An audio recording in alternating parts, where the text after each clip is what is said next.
Hey everyone, it's Connor here from Durham Hearing Specialists. I hope you're doing well, and welcome back to episode 8 of Hard as Nails Earwax. I wanted to upload this case because, as you can see, we've just got a tar, chewing gum, dried molasses type plug of wax in this ear with, of course, mats and mats of hair, which is making it kind of dense and strong. I wanted to upload this case because we pretty much every day get questions about water irrigation. Do we like it? Do we use it? Is it safe? Is it okay? Etc, etc. And I have made videos on water irrigation before, or syringing as it used to be called. I've made videos before on it saying that it's fine and useful. However, we do get a lot of questions still on it. So hopefully in this video I'm going to show you and prove to you that water irrigation, in the right hands of course, is safe, appropriate, useful. So as you can see, suction is useless at this point, pretty much ineffective.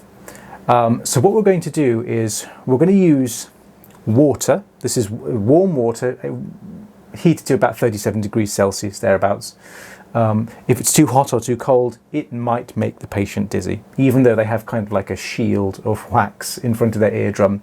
If it's too hot or too cold, it can induce a caloric effect, which is where basically you heat up fluids inside the inner ear, and that induces like dizziness, like spinning dizziness, what we call vertigo, a bit like you've had too much to drink.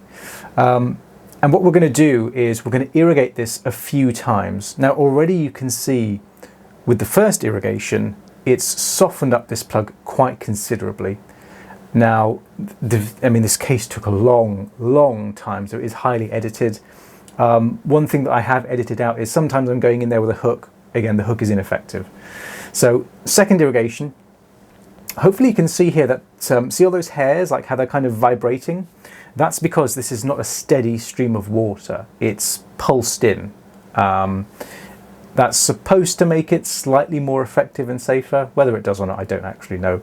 But you can see here now we've made some progress because we've got this kind of lower lip, which I'm trying to raise.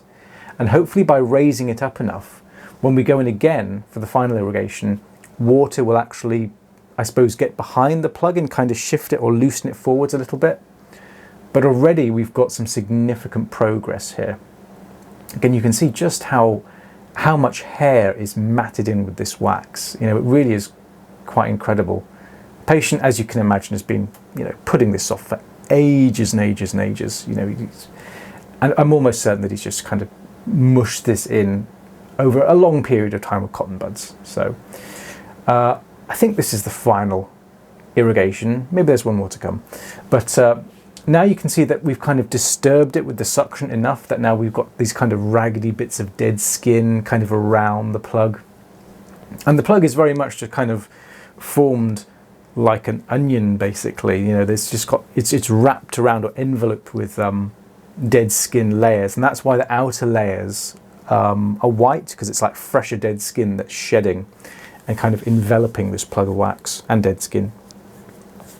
So as you can see, we've got those vibrational patterns with those little flaps of dead skin going back and forth, and hopefully we'll now be able to start kind of moving this plug forwards.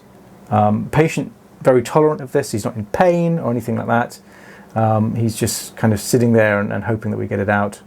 He just presented to the clinic with a sense of fullness in the ear and hearing loss, which had been there for a long time, and again he's been putting it off.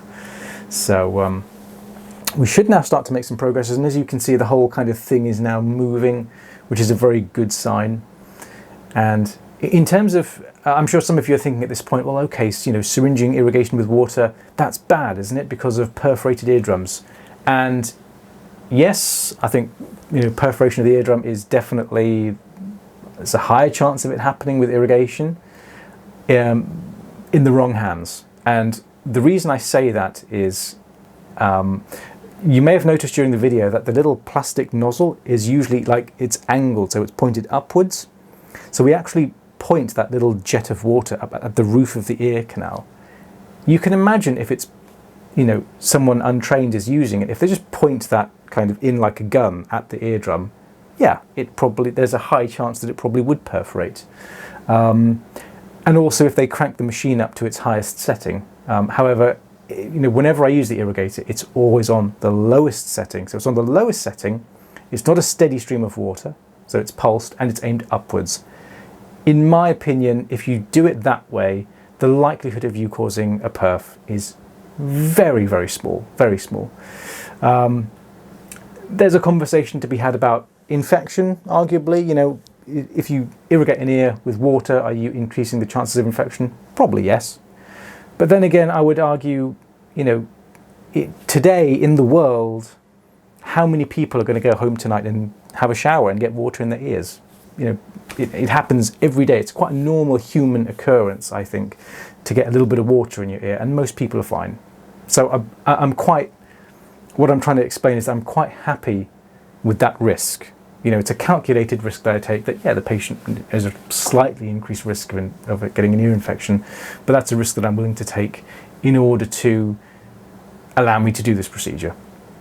So you can see I'm just digging it out here with a Cawthorn hook, and finally after a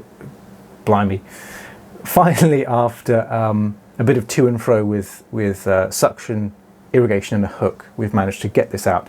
This would not have been possible had I not had irrigation at my disposal.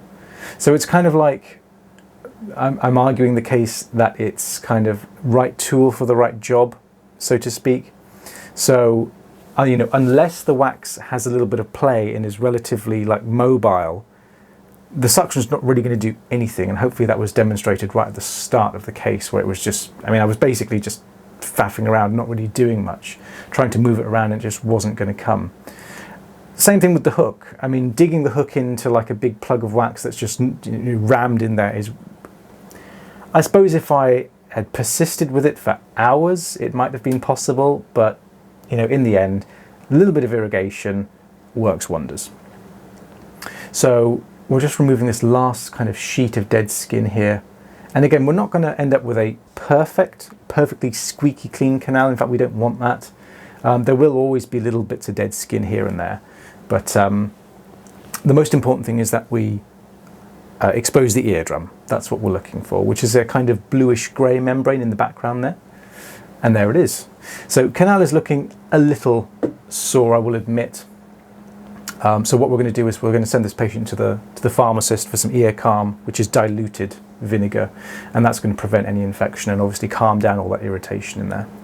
So other than a slightly red looking canal, everything looks pretty good. Eardrum looks lovely, and now we just need to let this patient recover from the procedure. There's the plug of wax. There's a fine end there, which is like the metal thing with the green attachment. That's a fine end. That's the Cawthorn hook there. Crocodile forceps in the background. And that little kind of blue squidgy thing, that suction probe is something I tried early on, but it just didn't work. That's called a Clearway. So there we go. I hope that presents irrigation in a good light. If you have any questions about the case, of course, leave a comment down below and I'll try my very best to get back to you. And of course, I will see you guys on the next video.